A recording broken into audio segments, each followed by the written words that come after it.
নমস্কার, আমার channel recipe বুকে আপনাদের সকলকে আরো একবার স্বাগত জানাই।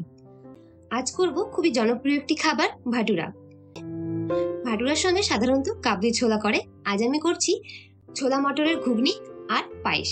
তবে আজকে বাকি দুটো রেসিপি দেখাবো না, আজ শুধু করব ভাটুরা কিভাবে ঘরে তৈরি করা যায়।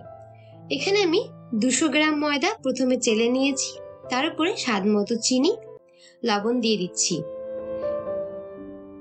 তারপরে ময়দা চালার আগে 2 চামচ মতন সুজি আমি ভালো করে ধুয়ে ভিজিয়ে রেখেছিলাম।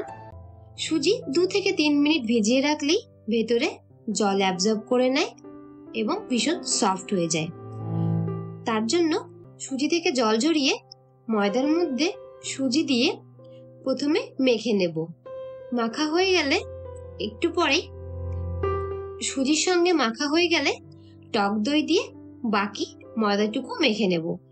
ভাটুরা তৈরি করার জন্য ময়দার যে ডো তৈরি করা হবে সেই ডোয়ে কোনো রকম কোনো জল দেওয়া যাবে না, জল ছাড়াই মাখতে হবে। যতটুকু প্রয়োজন টক দই দিয়ে বাকিটুকু মেখে নিতে হবে। 200 গ্রাম ময়দার জন্য অবশ্যই 2 চামচ, বড় চামচে 2 চামচ সুজি দেবেন। আর ভাটুরা তৈরি করার সব থেকে মেন পার্ট হচ্ছে ডো যত সফট মাখা যায়। এখানে আমি ডো মেখেছিলাম কম করে 30 মিনিট ধরে, কিন্তু ভিডিওতে অতটা সময় দেখানো যাবে না, তার জন্য শর্ট করে কেটে দিয়েছি। ভাটুরা তৈরি করার জন্য আমি ময়দা মেখে রেখেছিলাম আগের দিন রাত্রে, কারণ ময়দা মেখে কম করে 8 থেকে 10 ঘন্টার জন্য রেস্টে রেখে দিতে পারলে বেশ ভালো হয়। তবে আপনারা যদি সকালে ময়দা মাখেন, বিকালের দিকে ভাটুরা তৈরি করতে পারবেন। তাছাড়া যদি সকালে ব্রেকফাস্ট হিসেবে ভাটুরা তৈরি করতে চান, তবে চেষ্টা করবেন আগের দিন রাত্রে ময়দা মেখে রাখার। পরের দিন সকালে সবার প্রথমে ময়দা আমি একটু মেখে নিয়েছি, তারপরে ছোট ছোট লেচি কেটে নিচ্ছি। লেচি কাটার সময় দেখে বুঝতেই পারছেন ময়দা কতটা নরম সফট হয়েছে। এবার ছোট ছোট করে লেচি কেটে আমি আগে আলাদা করে নেব, যাতে পরে বেলতে আমার সুবিধা হয়। আপনারা চাইলে বেলার সময় তেল দিয়েও বেলতে পারেন, তাছাড়া ময়দা দিয়েও বেলতে পারেন। এবার একটি কড়াই বসিয়ে সাদা তেল গরম করতে বসিয়ে দিয়েছি। ভাটুরা ভাজার জন্য তেল একদম হাই ফ্লেমে গরম করে নিতে হবে। তারপরে গরম হয়ে গেলেই তেলের হিট লো করে দিতে হবে, যাতে একটু ঠান্ডা হয়। এবার এক একটা করে ডো নিয়ে প্রত্যেকটা ডো আমি ভাটুরা শেপে বেলে নেব। ভাটুরা বেলার জন্য প্রথমে আঙ্গুল দিয়ে একটু প্রেস করে চওড়া করে নিচ্ছি, বাকি হাত দিয়ে বেলনি দিয়ে অল্প অল্প করে হালকা হালকা করে বেলে নেব। ভাটুরা তৈরি করার জন্য ভাটুরা কিন্তু খুব বেশি পাতলা করা যাবে না, খুব বেশি মোটাও করা যাবে না।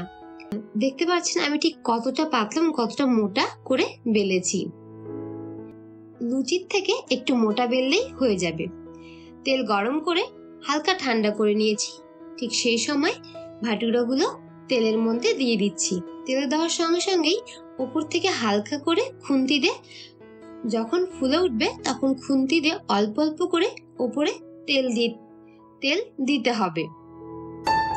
যে গরম তেল আছে সেখান থেকে হালকা হালকা করে তেল দিতে হবে, ঠিক যেভাবে আমি দিচ্ছি ঠিক সেইভাবে। যখন ফুলে উঠবে গ্যাসের ফ্লেম অবশ্যই লোয়ে রাখবেন, তা না হলে নিচ থেকে বেশি লালচে কালারের ভাজা হয়ে যাবে। হালকা লালচে হলে ঠিক আছে।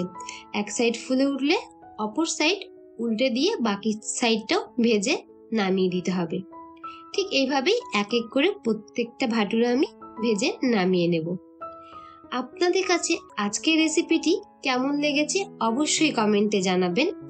ভালো লাগলে লাইক, কমেন্ট, শেয়ার ও চ্যানেলটি সাবস্ক্রাইব করে পাশে থাকা বেল আইকনটি প্রেস করে দেবেন, যাতে সবার প্রথমে যেসব রেসিপি আমি পোস্ট করব আপনাদের কাছে পৌঁছে যায়।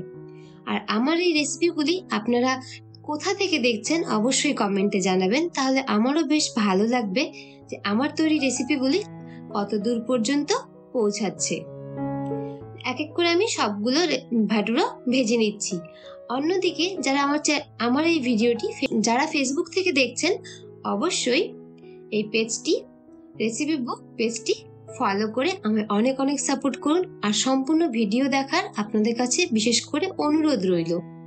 সম্পূর্ণ ভিডিও না দেখলে বুঝতে পারবেন না ঠিক কিভাবে আমি ভাটুরার ডো তৈরি করছি এবং ভাটুরাটা ভাজছি। ঠিক একই পদ্ধতিতে যদি আপনারা বাড়িতে ট্রাই করেন, অবশ্যই আপনাদেরও ভীষণ সুন্দর নরম তুলতুলে ভাটুরা তৈরি করতে পারবেন। যাই হোক, আজকে আমি ভাটুরার সঙ্গে ছোলার মটরের ঘুগনি ও পায়েস করেছি। অন্য একদিন ভাটুরার সঙ্গে যে কাবলি ছোলা বা কাবলি চানার রান্না করা হয় সেটি কিভাবে করে সেই রেসিপিটিও আপনাদের সঙ্গে একদিন আমি শেয়ার করব। যাই হোক, আজকের রেসিপিটি কেমন লাগলো অবশ্যই অবশ্যই কমেন্টে জানাবেন। দেখা হচ্ছে আপনাদের সঙ্গে নতুন একটি রেসিপির সঙ্গে। ততক্ষণের জন্য আপনারা সবাই ভালো থাকবেন, সুস্থ থাকবেন। ধন্যবাদ।